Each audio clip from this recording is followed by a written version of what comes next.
আজ থেকে ঠিক 6 বছর আগে বিস্ফোরণে ছারকার হয়ে গিয়েছিল বীর ভারতীয় সেনা জওয়ানদের দেহ।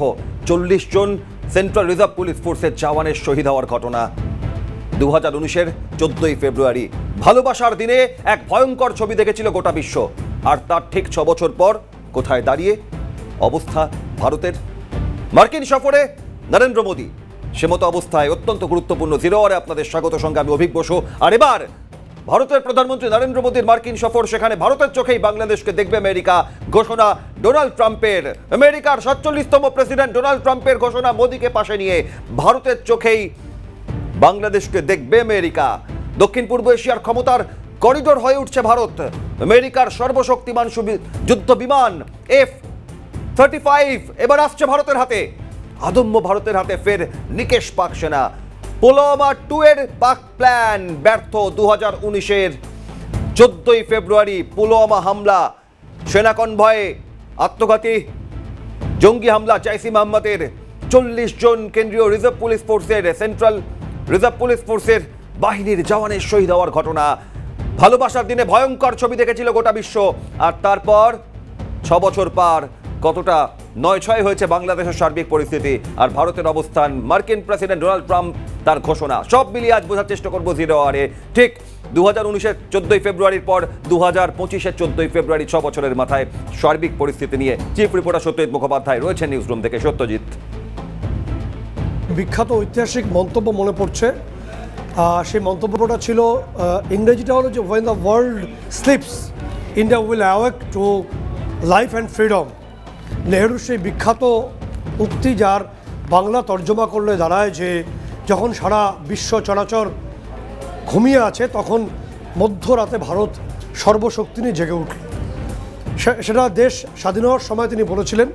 অনেকগুলো বছর পেরিয়ে গত বুধবার দিন মধ্যরাতে যে ঘটনা ঘটলো, তাতে অনেকেই সেই অনুষঙ্গ হয়তো খুঁজে পাওয়ার চেষ্টা করতে পারেন।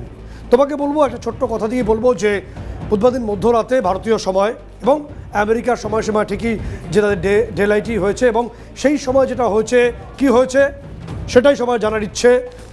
যে প্রশ্ন ছিল যে এই দক্ষিণ পূর্ব এশিয়ার গোটা রাশ কাদের হাতে থাকবে, তো বিশ্বের 1 নম্বর দেশ আমেরিকা এবং প্রেসিডেন্ট ডোনাল্ড ট্রাম্প, তিনি ইতিমধ্যে ব্যাপারটা একেবারে পরিষ্কার করে বলে দিয়েছেন।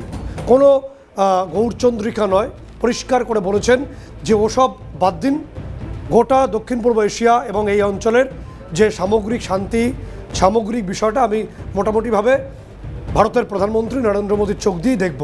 বাংলাদেশ ইস্যু নিয়ে স্পেসিফিক প্রশ্নের উত্তরে বলেন যে দীর্ঘদিনের প্রধানমন্ত্রী নরেন্দ্র মোদী তিনি বিষয়টি দেখে নেবেন।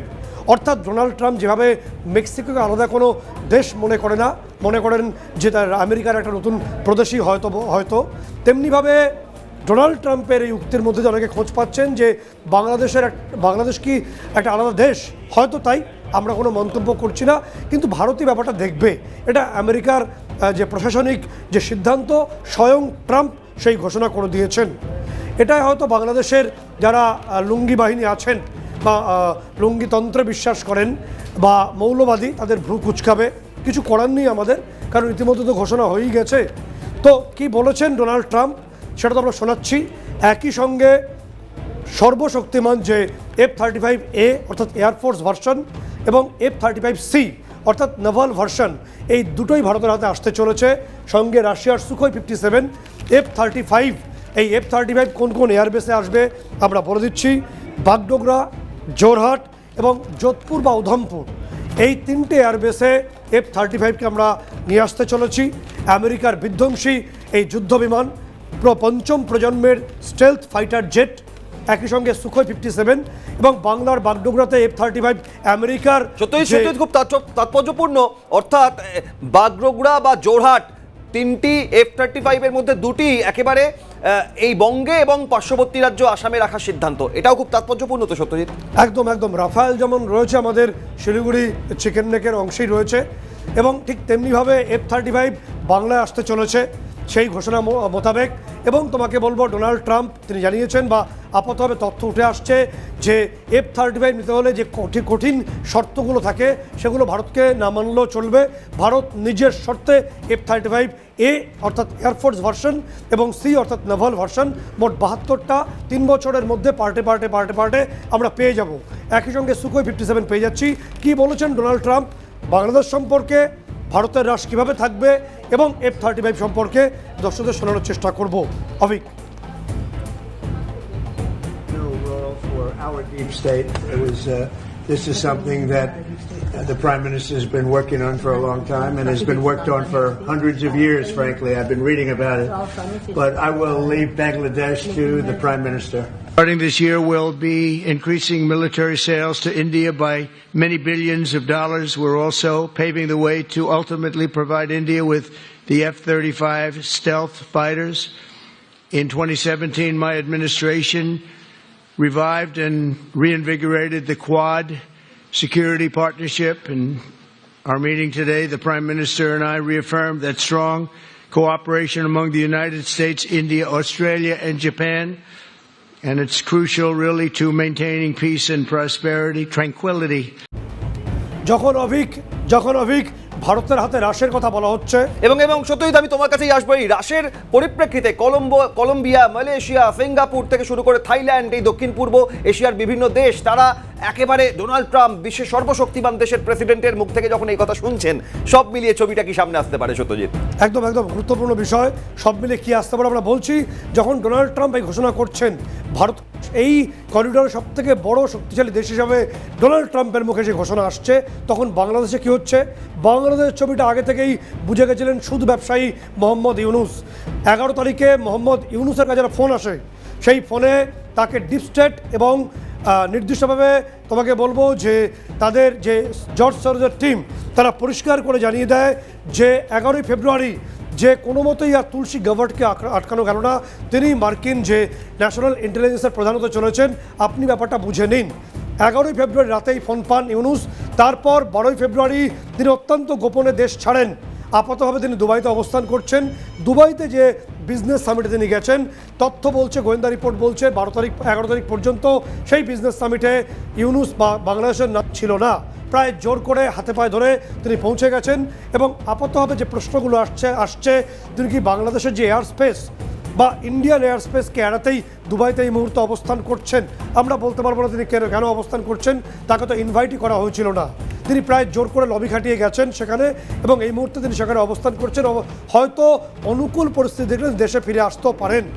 দ্বিতীয়ত যে বিষয়টা বলবো, যে মার্কো রুবিও ইউএস স্টেট সেক্রেটারির নির্দেশেই তোমাকে বলবো স্ট্রেসিয়ান জ্যাকবসন মার্কিন ভারপ্রাপ্ত রাষ্ট্রদূত, তিনি ওয়াকারুজ্জামানকে কার্য তলব করেন।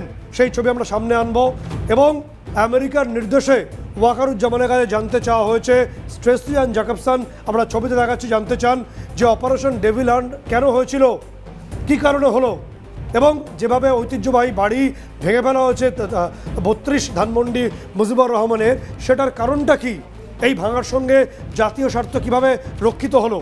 এবং যে সত্যি এখান থেকে একটা বিষয় দায় ক্রমশ চাপছে যে কিভাবে বাংলাদেশের ওপরে জুলাইয়ে যখন কোটা সংস্কারের দাবিতে ছাত্র আন্দোলনের আড়ালে 1400 মানুষের মৃত্যু হলো, তার মধ্যে 13% শিশু, অর্থাৎ প্রায় 182 জন শিশুর মৃত্যু হলো। আর তারপর এই অপারেশন ডেভিল হান্টের নাম করে সনাতনী হিন্দু সংখ্যালঘুদের উপর অত্যাচার, নির্যাতন এবং একই সঙ্গে রাষ্ট্রবিরোধী তকমা দিয়ে, অর্থাৎ জুলাই থেকে ক্রমশ দায় চাপতে হয়তো কয়েক হাজার মানুষের প্রাণ গিয়েছে আর সার্বিক পরিস্থিতি জটিল হয়েছে। সত্যি সংক্ষেপে জানতে চাইবো, এখান থেকেই কি ওয়াকারুজ্জামানের সঙ্গে ইউনুসের যে একটা দূরত্ব, সেনা প্রধানের সঙ্গে অন্তর্বর্তী সরকারের প্রধান উপদেষ্টার, এই দূরত্বের কারণ ওয়াকারুজ্জামান আগাম আঁচ করছিলেন যে এরকম একটা পরিস্থিতি হতে পারে? দেখো, যে বিষয়টা বলছিলাম সেটাই বলার চেষ্টা করছি অভিক। যে ছবিটা উঠে আসছে, যে ওয়াকারুজ্জামানের কাছে জানতে চাওয়া হয় যে যেদিনকে 32 ধানমন্ডির বাড়ি ভেঙে দেওয়া হলো, সেদিন সেনাবাহিনীর ভূমিকা কী ছিল, সেনাবাহিনী কেন নিশ্চুপ ছিল, কেন নিষ্ক্রিয় ছিল। তাহলে যখন ভারপ্রাপ্ত মার্কিন রাষ্ট্রদূত স্ট্রেসিয়ান জ্যাকবসন এই প্রশ্ন করছেন ওয়াকারুজ্জামানকে, এবং ভারতের চোখ দিয়ে ডোনাল্ড ট্রাম্প স্বয়ং বলেছেন আমরা বাংলাদেশকে দেখব, কোনো বাড়াবাড়ি নয়, ফলে যে প্রশ্নটা উঠে আসছে, তাহলে কি এবার ভারতের ক্ষেত্রে অর্থাৎ বাংলাদেশের যে সেনা, তাকে নিয়ন্ত্রণের চেষ্টা শুরু করবে মার্কিন প্রশাসন? ভারতের ভূমিকা কি গুরুত্বপূর্ণ হয়ে উঠছে ক্ষেত্রে? এবং তার পাশাপাশি বলবো তোমাকে যে বড়োভাবে আমরা ব্যর্থ করতে পেরেছি পাক বাহিনীর যে দূর অভিসন্ধি, এবং তোমাকে বলবো নির্দিষ্টভাবে যে বালাকোটি বলে যে অংশ আছে পাক অকুপায়েড কাশ্মীরে, সেখানে আমরা ছবিতে দেখিয়ে দেবো, সেখানে আল বদর এবং তোমাকে বলবো জয়সি মোহাম্মদ তারা লঞ্চ প্যাড বানিয়ে 80 থেকে 90 জন বা 100 জন মতো জঙ্গি তারা দাঁড়িয়েছিল যে 14ই ফেব্রুয়ারি ব্ল্যাক ডে পুলওয়ামা 2 তারা করতে চাইছিল।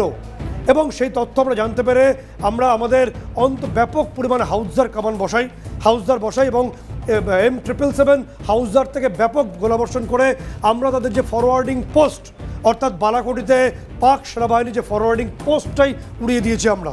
এবং এই ব্যাপকভাবে হাউসদার থেকে আমরা ফায়ারিং করার পরে সেখানে অন্তত 6 জন পাক সেনাবাহিনীর শীর্ষস্থানীয় কর্মকর্তা এবং তাদের যে জওয়ানদের মৃত্যু ঘটেছে বলে নিশ্চিত করা হচ্ছে বিভিন্ন সূত্র মারফত। একই সঙ্গে লঞ্চ প্যাডগুলোকে কখন আমরা কিভাবে অপারেশন হবে সেটা পরবর্তী সময় উঠে আসবে, এভাবে গোটা পরিস্থিতি তৈরি হয়ে রয়েছে। এবং আমি তোমাকে বলবো যে ছবিটা উঠে আসছে এরপর যে মুহূর্তে তুলসী গাভার্ডের সঙ্গে নরেন্দ্র মোদী বৈঠক করেছেন এবং ইসকনের পরম ভক্ত তুলসী গাভার্ড বেশ কিছু গুরুত্বপূর্ণ তথ্য তারা ইতিমধ্যে আলোচনা হয়েছে। বাংলাদেশ প্রসঙ্গে যে ব্যাপক নারকীয়তা চলছে, মৌলবাদী আক্রমণ চলছে, সে বিষয়ে তুলসী গাভার্ড বেশি তথ্য জানতে চেয়েছেন বলেই বিভিন্ন সূত্রে তথ্য উঠে আসছে। এরপর সিঁদুরে মেঘ দেখেন মোহাম্মদ ইউনুস এবং যে তথ্য বলবো যে ইতিমধ্যেই যখন আমেরিকা ঘোষণা করে দিয়েছে যে ভারত আলটিমেট গোটা ব্যাপারটা মনিটর করবে, দেখবে, ট্যাকেল করবে, সেই মুহূর্তে তোমাকে বলবো যে ব্রিটেনের তরফে তাদের নাগরিকদের বলা হয়েছে বাংলাদেশ না যেতে পারলেই ভালো হয়, কারণ যে কোনো মুহূর্তে যে কোনো জায়গায় সেখানে বিস্ফোরণ হবে, হোলি আর্টিজেনের মতো ঘটনা ঘটতে পারে। একই সঙ্গে সেখানে নাশকতা পদে পদে ছড়িয়ে আছে। সবথেকে সেন্সিটিভ এবং সবথেকে জঙ্গি অধ্যুষিত অংশ হিসাবে ঢাকাকে চিহ্নিত করা হয়েছে ব্রিটেনের এই নির্দিষ্ট রিপোর্টে এবং সেখানে সতর্কীকরণ হয়েছে এবং ব্রিটিশ যে কাউন্টার টেরোরিজম পুলিশের তরফে এই নোটিফিকেশন জারি করা হয়েছে। এবং তোমাকে বলবো যে কেন করা হয়েছে আমরা একে একে তথ্য দিয়ে দিচ্ছি। তার কারণ ইতিমধ্যেই যে তথ্য আসছে যে সিলেটের যে প্যারা কমান্ডিং যে ইনস্টিটিউট আছে সিলেটে এবং সেই বিল্ডিংয়ে ইতিমধ্যেই পাকিস্তানের যে জঙ্গি অধ্যুষিত গোয়েন্দা বাহিনী ISI তারা তাদের নিজস্ব অফিস করে খুলেছে এবং সেখান থেকে অপারেশন চালানো শুরু করেছে। এবং তার পাশাপাশি আমি এখান থেকে একেবারে দর্শকদের কৌতূহলের জায়গা থেকে একটা প্রশ্ন রাখতে চাই খুব সংক্ষেপে। বিশ্বের প্রধান শক্তিশালী দেশ আমেরিকা সরাসরি ভারতের হাতে ব্যাটন তুলে দিয়েছে এক প্রকার। বিশ্বের পঞ্চম শক্তিশালী দেশ UK, ইংল্যান্ড, তারা ব্রিটেনের তরফ থেকে যা ঘোষণা করা হয়েছে পার্লামেন্টে এবং অফিসিয়ালি নির্দেশিকায় স্পষ্ট তাদের অবস্থান। বিশ্বের চতুর্থ শক্তিশালী দেশ ভারত, দ্বিতীয় আর তৃতীয় চীন, রাশিয়া, তাদের অবস্থান এবার কি পরিবর্তিত হতে চলেছে সত্যজিৎ? দেখো, যে তথ্য জানাচ্ছিলাম যে কেন ব্রিটেন এই নিষেধাজ্ঞা জারি করেছে তার অনেকগুলো কারণ আমরা তুলে ধরছি। তুমি যে প্রশ্ন করছিলে তার কারণ হলো ইতিমধ্যেই আমেরিকার কাছে খবর গেছে, ব্রিটেনের কাছে খবর গেছে যে জঙ্গি উৎপাদনকারী দেশ পাকিস্তান তাদের যে সাম্প্রতিক বন্ধু বাংলাদেশে একে একে জঙ্গি ফ্যাক্টরি অন করে দিয়েছে এবং এই জঙ্গি ফ্যাক্টরি অন করতে তারা সিলেটের যে প্যারা কমান্ডিং যে বিল্ডিং আছে সেখানে তাদের নিজস্ব ISI অফিস খুলেছে। রংপুরে তারা ISI এর যে নির্দিষ্ট গোপন অফিস খুলেছে এবং মৃত্যুদণ্ডের আদেশপ্রাপ্ত যে মেজর জিয়া, সে সস্ত্রীক মেজর জিয়া এবং তার ওয়াইফ রনক জাহান, আমরা ছবি দেখিয়ে দেবো, এই দুজনে এই মুহূর্তে ঢাকার সেনানিবাসে যে DGFI যে অফিস আছে তাদের গোয়েন্দা শাখার অফিস, সেখানে একটি ফ্ল্যাটে এই দুজনে অবস্থান করছেন। এবং মাহফুজ আলম, মেজর জিয়া এবং তার ওয়াইফ রনক জাহান এরা মিলে বাংলাদেশে বড়সড় নাশকতার একটা প্ল্যানিং করেছে যেটা ইমিডিয়েটলি ঘটতে পারে, যে কারণে ব্রিটেনের তরফে বাংলাদেশ ছাড়ার কার্যত একটা নির্দেশই দিয়েছে তাদের যে নাগরিকরা, তাদেরকে বলেছে যে ছেড়ে বেরিয়ে আসুন। এবং একই সঙ্গে ব্রিটেনের তরফে বলা হয়েছে যে কোনোভাবেই তারা যেন ব্রিটেনের যারা নাগরিক রয়েছেন কোনো রকম জনবহুল স্থান বা ধর্মীয় স্থান বা যেখানে যেখানে ব্রিটিশ নাগরিক বা বিদেশিরা যান সেখানে যেন একা না যান। এবং কার্যত এই ছবিটা পরিষ্কার করে দিচ্ছে যে ইউনুসের নেতৃত্বে সুদ ব্যবসায়ী ইউনুস, যিনি এখন এই মুহূর্তে দুবাইতে বসে আছেন, তিনি দেশে ফিরবেন কিনা তা নিয়ে প্রশ্ন আছে। ফিরলে হয়তো অনুকূল পরিস্থিতিতে ফিরবেন তিনি।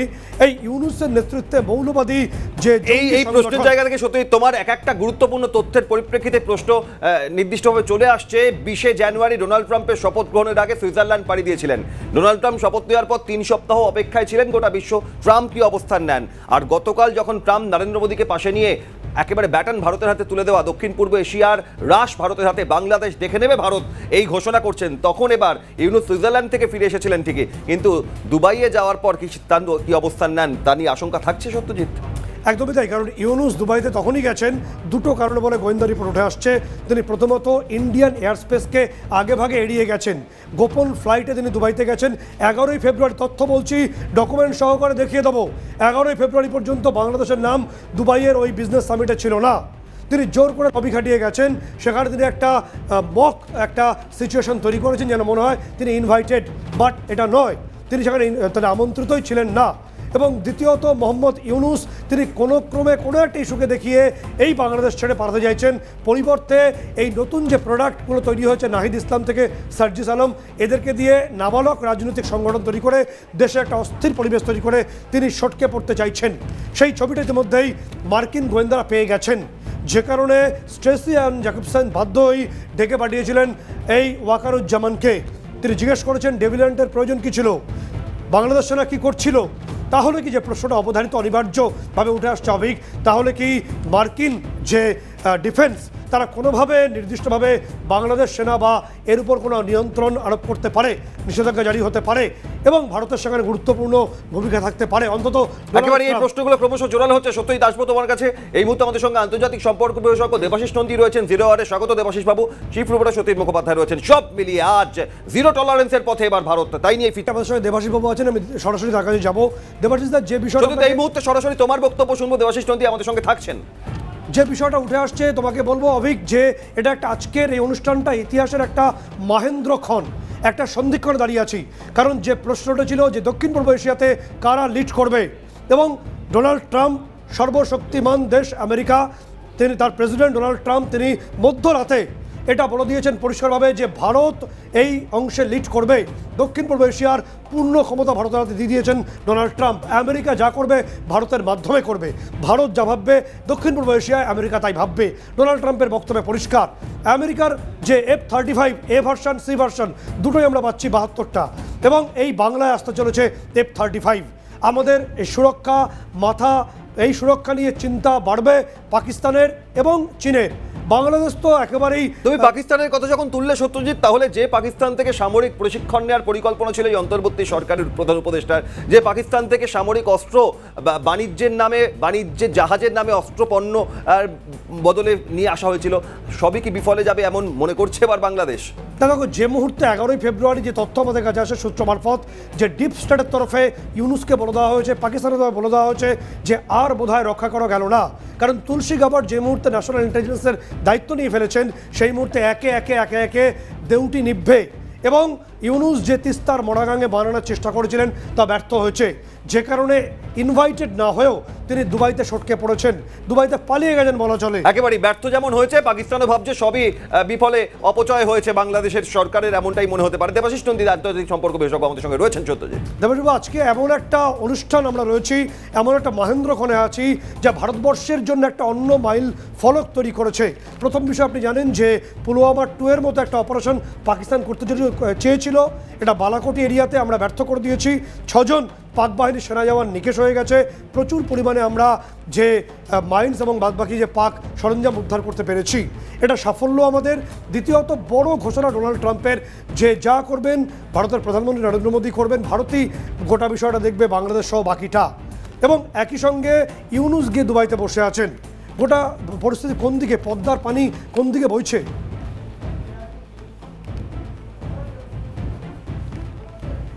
এই প্রশ্নে যাই, 14ই ফেব্রুয়ারি ফিরে আসলে সেই দগদগে স্মৃতি আরও একবার নতুন করে বেদনা দেয়। সেক্ষেত্রে দাঁড়িয়ে আজ অত্যন্ত তাৎপর্যপূর্ণ সেই দিন, 6 বছরের মাথায় 14ই ফেব্রুয়ারি 2019-এ ভারত 14ই ফেব্রুয়ারির ঘটনার পর যে জিরো টলারেন্স দেখিয়েছিল, 26-এ এসে আরও কতটা তীক্ষ্ণ, আরও কতটা কড়া। সত্যজিৎ, দেবাশিস নন্দী একই সঙ্গে রয়েছেন আমাদের সঙ্গে। একই সঙ্গে দেবাশিস বাবু সরাসরি যাব। দেবাশিস বাবু, যে বিষয়টা, অর্থাৎ যে মুহূর্তে আমাদের হাতে F-35 চলে আসবে কিছুদিনের মধ্যেই, আমরা দক্ষিণ পূর্ব এশিয়ার শেষ কথা বলবো ঘোষণা ডোনাল্ড ট্রাম্পের। এবং একই সঙ্গে মোহাম্মদ ইউনুস তিনি গোপন বিমানে দুবাইতে চলে গেছেন, তার আমন্ত্রণ পর্যন্ত ছিল না। কিভাবে দেখছেন গোটা বিষয়টাকে, পদ্মার পানিটি কতটা প্রবাহিত হয়েছে? দেখুন, ট্রাম্পের সাথে নরেন্দ্র মোদীর বৈঠক সত্যি তাৎপর্যমণ্ডিত। কারণ হচ্ছে, দেখুন, নতুন করে মানে বিশ্ব রাজনীতিতে ভারতের যে গুরুত্ব, প্লাস দক্ষিণ এশীয় রাজনীতিতে ভারতের যে গুরুত্ব, সেটাকে স্বীকৃতি দিল। 2008 সালে একবার বড় স্বীকৃতি দিয়েছিল ভারত মার্কিন অসামরিক পরমাণু চুক্তির মধ্য দিয়ে। মার্কিন যুক্তরাষ্ট্র ভারতকে রিলায়েবল পার্টনার হিসাবে গণ্য করেছিল। আবার এখন আবার ভারতকে দায়িত্ব দিয়েছিল দক্ষিণ এশিয়ার রাজনীতি এবং গণতান্ত্রিক পরিকাঠামো যেখানে গণতন্ত্র নেই সেই দেশগুলোর উপর দায়িত্ব দেওয়া, বিশেষ করে বাংলাদেশের পরিস্থিতি নিয়ন্ত্রণ করার জন্য বা বাংলাদেশের পরিস্থিতির উপর নজরদারি করার জন্য। এটা খুবই ইতিবাচক ঘটনা। এবং সামরিক দিক দিয়ে যদি বলি যে আমাদের সাথে ডিফেন্স ট্রিটি তো আমেরিকা দীর্ঘদিনের ছিলই, F-16 F-18 থেকে অন্যান্য আধুনিক সরঞ্জাম এখন আমরা নিয়েছিলাম, এখন F-35 দেওয়ার জন্য স্বীকৃত হয়েছে এবং আমেরিকা রাজি হয়েছে। এটা হচ্ছে ভারতের একটা রণকৌশলগত দিক দিয়ে একটা বড় জয়। তৃতীয়ত আমি বলবো যে সন্ত্রাসবাদী কার্যকলাপ দক্ষিণ এশিয়াতে যেভাবে চলছে পাকিস্তানের নেতৃত্বে এবং বাংলাদেশেও যেভাবে স্প্রেড হচ্ছে, এখানে আমেরিকা ওয়াকিবহাল। তাই আমেরিকা যে zero tolerance policy towards international terrorism, সেই পলিসিটা কিন্তু আরো একবার কি হবে বাস্তবায়িত হবে, কারণ ভারতের সাথে জয়েন্ট ওয়ার্কিং গ্রুপে আমেরিকা কাজ করে এই অ্যান্টি টেররিস্ট অ্যাক্টিভিটিসের জন্য।